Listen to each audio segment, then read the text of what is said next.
Okay, so the old CBF has a new battery. Now, the battery that was on it for a while was one of those yellow Motobatt AGM batteries. And to be honest, I didn't find it lasted very well at all. It sits just under that panel there. And I've got a charging lead on it just here for an Oximiser, which I keep on it. So that's been okay, but really lately it's been weaker and weaker, and it's now pretty much given up the ghost. I went out on it a couple of weeks ago and it wouldn't start when I came back to it. So I looked at the options and I thought about a UASer, because the KZ here has got a UASer on it and it's been brilliant, absolutely faultless. But they're so expensive. The UASer for this was about £73, I think, or something like that. But in the end, I've bought another battery that was much less than half price. But it says in the specs that it has exactly the same cold cranking amps, and the specs, as far as I could tell, matched the UASer. In fact, it was the only battery I could find online where the specs were as good as the UASer.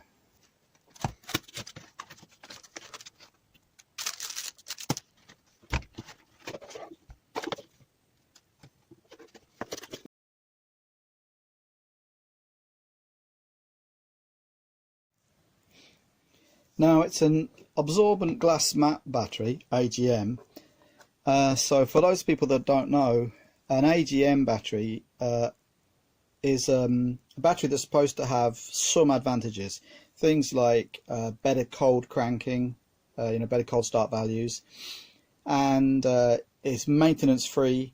If it tips over, it doesn't leak. And I think they originally were designed for the military, maybe 30-40 years ago, but they've found their way into general use now. So they're supposed to be, a better battery design. So we'll see about that. The battery itself's got one or two nice little features, I think, just details, like there's a little bit of red plastic around the positive terminal, so you don't sit there trying to scrape away the grease looking for the positive and negative symbols, which are there, but you can see from the red. So this little red mark, so that's pretty helpful, I think. A little bit of detail. So 20 volts maximum. See what it says. I hope you can see.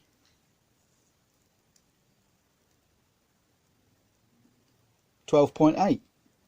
So that's ideal. Looks pretty good.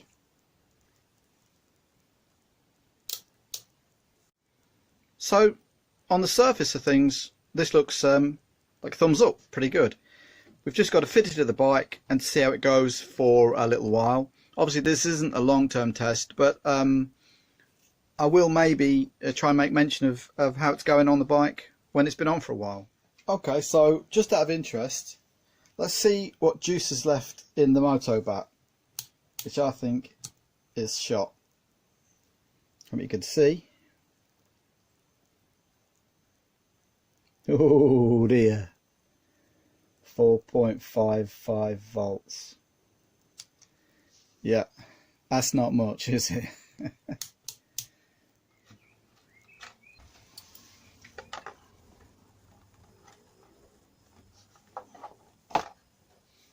Well, my opinion of this yellow Motobatt battery is that it hasn't been great. But if you ask a friend of mine who uses them all the time, he'll tell you that his have been fantastic. So maybe it's just me. I don't know. Either way, that's not working very well and we need to get it changed.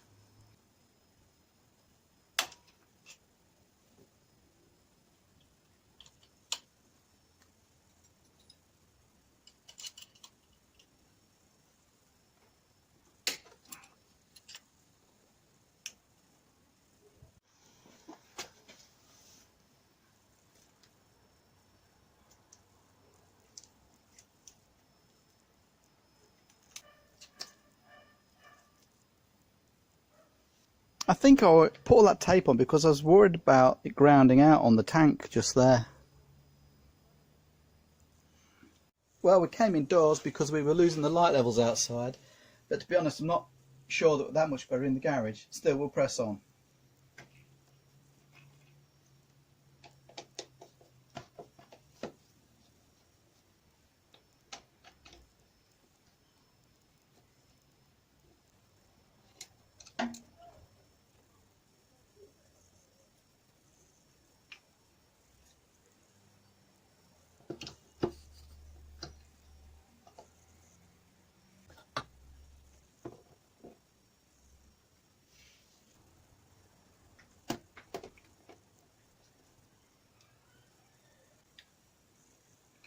So this is a fiddly difference compared to the Motobatt. The Motobatt had these neat little terminals on it, like this. I don't know if you can see this here. That the bolts just screwed straight into because they were threaded, whereas here I'm going to have to hold the nut on an angle. It's going to be tricky, I think. Yeah, that's going to be a nightmare. What a fiddle. I'll get back to you when I've fiddled. So here's an interesting little quality control detail on this cheaper battery. This has got a ridge in it that sits on the edge of the battery. Now if you see, when I slide those across, the two holes don't line up, and this piece here is seated as low down as it will go. So I've got two choices here: to use a smaller bolt through there, which I don't think I'm going to do, or drill out this hole just a tiny bit. I mean, there's plenty of material here, it's pretty thick and solid, so I think it'll be okay. So here's the offending hole, and I've just decided to try and file it out a bit. We'll see how it goes.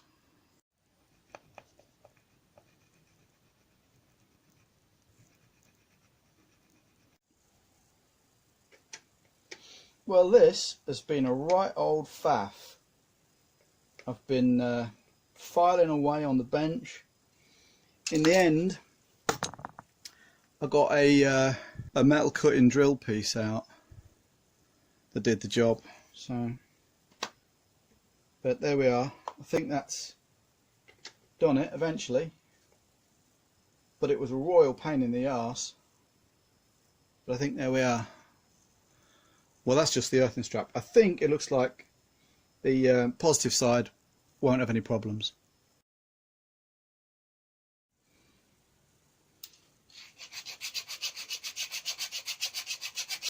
Well, there it is, installed, and I've got to say that drove me mad. I mean, after doing that, you know, I've been at it like an age, and I would say filing the little holes and losing the nuts down the back of the bike. Remember, on the Motobatt there weren't any nuts, there were nice threaded little posts. But that was a faff, and almost worth paying for a Uacer if you didn't have all that faff with ill-fitting holes. But it's installed now. Let's have a look to see if the bike starts. There we go then. Well, that looks promising. See what happens. We're in neutral.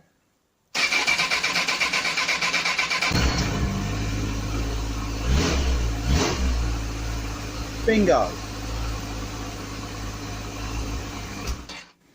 Well, it took a couple of turns because this bike hasn't been started for a few weeks really.